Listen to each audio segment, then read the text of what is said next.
एक क्वेश्चन जरूर देखने को मिलेगा, वो है हमारा पंचायती राज इंस्टीट्यूशन। इसमें कोई दो राय नहीं है कि आपको पार्लियामेंट से क्वेश्चन नहीं मिलेगा, भारत के संसदीय व्यवस्था से क्वेश्चन मिलेगा। और इनके आर्टिकल्स, जी हाँ दोस्तों, इनके आर्टिकल्स भी बहुत इंपॉर्टेंट है। बोलते हैं फंडामेंटल राइट्स के बारे में, मोस्ट इंपॉर्टेंट है, आपको एक क्वेश्चन इससे जरूर देखने को मिलेगा ही मिलेगा। प्रोविजन को कहाँ से लाया गया है, फंडामेंटल राइट्स के कॉन्सेप्ट को कहाँ से उठाया गया है। Hello everybody, this is me Altamas Mansuri and you are watching educator Altamas. I hope आप सभी बहुत ही अच्छे हैं और आपकी पढ़ाई बहुत ही अच्छी चल रही है और अपना आप 100% अपनी पढ़ाई को दे रहे हैं। तो दोस्तों आज हम बात कर लेते हैं पॉलिटी के बारे में, क्योंकि टाइम बहुत कम बचा हुआ है और कुछ लोग अभी भी ऐसे हैं कि जिनको मतलब पॉलिटी के बारे में कुछ भी पढ़ा ही नहीं है। ठीक है, तो ऐसा नहीं है कि मतलब अच्छा स्कोर नहीं कर सकते हैं, फिर भी यहाँ पे हम कुछ ऐसे एरियाज़ हैं जिन पे कम समय में ध्यान दे करके मतलब 80% क्वेश्चंस बना सकते हैं। जी हाँ बिल्कुल, मतलब पीएससी के हमेशा फेवरेट टॉपिक्स रहे हैं, उनमें से क्वेश्चन देता ही रहता है। ठीक है, तो कम से कम फाइट में तो आ जाएंगे। तो दोस्तों बात कर लेते हैं पॉलिटी के इंपॉर्टेंट एरियाज से, जहां से क्वेश्चन बनते ही बनते हैं, इंडियन कॉन्स्टिट्यूशन से वहां क्वेश्चन आते ही आते हैं। तो चलिए शुरू करते हैं। दोस्तों पहला तो हो गया है, यहाँ पे आपको शेड्यूल्स पढ़ने हैं। जी हाँ दोस्तों, मैं हिंदी इंग्लिश दोनों लेकर चलूंगा। अनुसूचियों के बारे में पढ़ना है कि शेड्यूल की कितनी अनुसूचियाँ हैं। ठीक है, जैसे जब संविधान बना हुआ था तो मूल संविधान में 8 अनुसूचियाँ थी। ठीक है, अभी वर्तमान में कितनी है, 12 अनुसूचियाँ हैं और ये जो 4 अनुसूची जोड़ी गई हैं इनको कॉन्स्टिट्यूशन अमेंडमेंट एक्ट के थ्रू जोड़ दिया गया है। ठीक है, तो पहला क्वेश्चन आपको अनुसूची से डैम श्योर देखने को मिल सकता है। ठीक है, दूसरा क्वेश्चन हम बात कर लेते हैं पार्ट्स के बारे में। जी हाँ दोस्तों, जैसे संविधान है, ठीक है, इनको कई सारे पार्ट्स में तोड़ा गया है। तोड़ने का मतलब क्या है कि अलग अलग प्रोविजन अलग अलग पार्ट्स में दे रखे हैं। ठीक है, जैसे मैं बात कर लेता हूँ कि सिटीजनशिप के बारे में कहाँ दे रखा है। ठीक है, फंडामेंटल राइट्स के बारे में कहाँ दे रखा है। ठीक, डीपीएसपी के बारे में पार्ट 4 में दे रखा है। ठीक है, और इसी तरह मतलब सारे एरियाज हैं, ठीक है, जिसमें पार्ट्स में बांट दिया गया है। तो इनके पार्ट्स को आपको याद करना है कि संविधान के भाग 3 में क्या दे रखा है। तो दोस्तों मौलिक अधिकार को दे रखा है। ठीक है, तो पहला आपको तैयार करना है, शेड्यूल्स को देखना है, अनुसूचियां जिनको हम लोग हिंदी में बोलते हैं। ठीक, दूसरा आपको भाग तैयार करने हैं, पार्ट्स तैयार करने हैं। तीसरा दोस्तों सोर्स ऑफ द कॉन्स्टिट्यूशन, कि संविधान को कहाँ से उठाया गया है।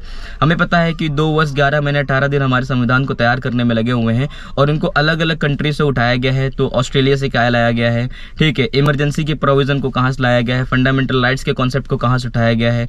ठीक है, डीपीएसपी को कहाँ से उठाया गया है, आयरलैंड से लाया गया है। ठीक है, और जो federal system of the nation है, ठीक है, फेडरल स्ट्रक्चर है हमारा, ठीक है, संघवाद व्यवस्था है, जो संघीय व्यवस्था है, उसको कहाँ से उठाया गया है दोस्तों। ठीक है, तो आपको ये सोर्सेज ऑफ द कॉन्स्टिट्यूशन आपको देखने हैं। तो पहला मैंने आपको बताया शेड्यूल देखना है, दूसरा आपको पार्ट देखना है, तीसरा क्या देखना है आपको, सोर्सेज, की इनको कहाँ कहाँ से उठाया गया है। ठीक है, फिर दोस्तों हम लोग बात कर लेते हैं कि फेडरल स्ट्रक्चर। ठीक है, फेडरल स्ट्रक्चर का मतलब क्या है कि संघीय व्यवस्था। ठीक है, हमारा देश जैसे हमें पता है कि संघात्मक देश है। ठीक है, और कभी कभी इसका नेचर ऐसा होता है कि ये एकात्मक व्यवस्थाओं की तरफ शिफ्ट भी करता है, मतलब यूनिटरी फीचर्स दिखता है जहां पे सेंटर को ज्यादा पावर दी जाती है। ठीक है, जैसे हमारी शेड्यूल नंबर 7 है। ठीक है, जिसमें सेंटर स्टेट के बारे में जो पावर्स है उनको डिवाइड कर दिया गया है कि यूनियन लिस्ट में कितने सब्जेक्ट हैं और स्टेट लिस्ट में कितने सब्जेक्ट हैं। तो यहाँ पर भी हमें पता चलता है कि यूनियन लिस्ट में सब्जेक्ट्स क्या है, ज्यादा है। तो इससे हमें पता चलता है कि सेंटर को ज्यादा पावरफुल दी गई है, सेंटर को ज्यादा पावरफुल बनाया गया है। तो मतलब हमें एकात्मक व्यवस्था भी देखी जा रही है। ठीक है, और साथ ही साथ राज्यों को भी पावर बांट दी गई है। तो यहाँ पे हमें डिसेंट्रलाइजेशन ऑफ द पावर समझ में आ रहा है। ठीक है, तो दोस्तों इसको देख लेना है आपको एक बार, federal structure of the nation. ठीक है, अगर भारत का संघीय व्यवस्था है तो क्या क्या है। ठीक है, और किसने इसमें क्या बोला है, क्या बहुत सारे कमेंट भी हुए हैं ना कि हमारा देश अर्ध संघीय व्यवस्था है। ठीक है, तो इनको थोड़ा सा आपको गो थ्रू करना है। ठीक है, और दोस्तों नेक्स्ट टॉपिक जो है वो हमारा प्रियम्बल से देखना है। जी हाँ दोस्तों, प्रस्तावना से बात करनी है। ठीक है, प्रस्तावना से देखना है कि प्रस्तावना में कितने इंपॉर्टेंट टॉपिक्स हैं। ठीक है, प्रस्तावना जैसे हमें पता है कि हमारा जो संविधान है, ठीक है, आपको अगर संविधान को समझना है, अगर कोई हमारे देश की व्यवस्था को देखना चाहता है, हमारा देश कैसा है, तो आ करके एक बार खाली वो प्रियम्बल गो थ्रू कर ले। ठीक है, उसको समझ में आ जाएगा कि हमारा देश कैसा है। ठीक है, तो ये कह सकते हैं कि एक आईना है वो, है ना। ठीक है, तो आपको एक बार प्रियम्बल गो थ्रू करना है। ठीक है, कौन कौन से प्रोविजन दे रखे हैं। ठीक है, बाद में धर्मनिरपेक्षता वर्ड जोड़ दिया गया है। ठीक है, समाजवादी वर्ड जोड़ दिया गया है। ठीक है, तो ये क्या है। ठीक है, और इनको किस संविधान संशोधन के माध्यम से इनको जोड़ा गया है। ठीक है, तो फिर आपको क्या देखना है, प्रेम्बल देख लिया आपने। फिर दोस्तों बात कर लेते हैं फंडामेंटल राइट्स के बारे में। मोस्ट इंपॉर्टेंट है, आपको एक क्वेश्चन इससे जरूर देखने को मिलेगा ही मिलेगा। ठीक है, तो इसका जो बखान है, इसका जो डिस्कशन किया गया है, संविधान के भाग 3 में किया गया है। फंडामेंटल राइट्स देखना है। फिर इसके बाद इसका चौथा भाग DPSP, direct to principle of state policy, राज्य के नीति निर्देशक सिद्धांतों को देखना है दोस्तों। ठीक है, फिर इसके बाद दोस्तों आपको प्रेसिडेंट के बारे में पढ़ना है। जी हाँ दोस्तों, प्रेसिडेंट के बारे में पढ़ना है। फिर आपको गवर्नर के बारे में पढ़ना है, ठीक है।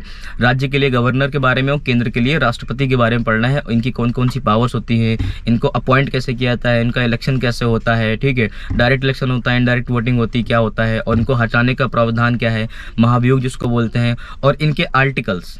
जी हाँ दोस्तों, इनके आर्टिकल्स भी बहुत इंपॉर्टेंट है कि इम्पीचमेंट लगाई जाती है, ठीक है, तो वो किस माध्यम से लगाई जाती है, कौन सा आर्टिकल है, आर्टिकल 61 है, ठीक है। ये आपको गो थ्रू करना है, ठीक। फिर दोस्तों ये राष्ट्रपति हो गया, गवर्नर हो गया। फिर मोस्ट इंपॉर्टेंट, जहाँ से डैम श्योर, इसमें कोई दो राय नहीं है कि आपको पार्लियामेंट से क्वेश्चन नहीं मिलेगा। भारत की संसदीय व्यवस्था से क्वेश्चन मिलेगा, जिसमें आपको लोकसभा पढ़नी है, राज्यसभा पढ़नी है, ठीक है। जैसे हमें पता है कि आर्टिकल नंबर 79 कहता है, ठीक है, भारत में एक संसद होगी, ठीक है, जिसमें अभिन्न अंग कौन कौन है, लोकसभा है, राज्यसभा है और राष्ट्रपति है, ठीक है। राष्ट्रपति क्या है, भारतीय संसद की क्या है, एक अभिन्न अंग है, ठीक है।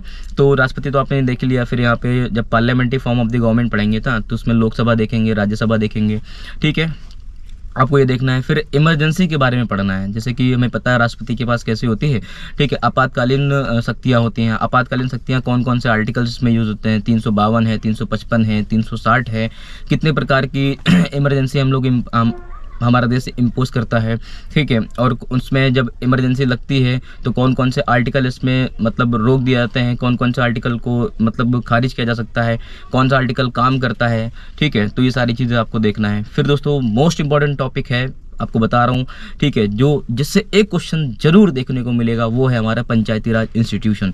जी हाँ दोस्तों, जैसे हमें पता है कि जब देश आज़ाद हुआ तो केवल केंद्र सरकार और राज्य सरकार ही एग्जिस्ट करती थी।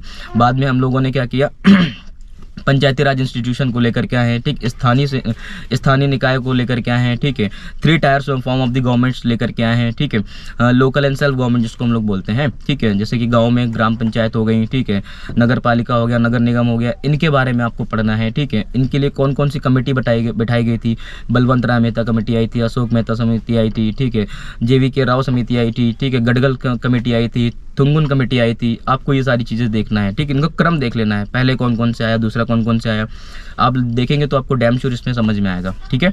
पंचायती राज देखनी है। और फिर आपको देखना है एंटी डिफेक्शन लॉ। जी हाँ दोस्तों, जिसको हम लोग दल बदल कानून बोलते हैं, जिसको हम लोग शेड्यूल 10 में ऐड करते हैं, ठीक है। आप इतने टॉपिक्स को करिए, आप देखेंगे आपको 7 से 8 क्वेश्चन केवल और केवल यहीं से बन जाएंगे, जो कि पॉलिटी के मतलब 80% क्वेश्चन को यहीं से कवर कर रहा है, जो कि एग्जाम में पूछे जाने वाले हैं, ठीक है। आई होप आपको ये वीडियो बहुत अच्छा लगा होगा, बहुत ही इन्फॉर्मेटिव लगा होगा, ठीक है। तो प्लीज़ आप चैनल को सब्सक्राइब कर लीजिए और हमारे साथ बने रहिए एग्जाम तक की। जी हाँ दोस्तों, मिलते हैं आपको नेक्स्ट वीडियो में और इन्फॉर्मेटिव वीडियो के साथ में। Thank you so much for watching my video.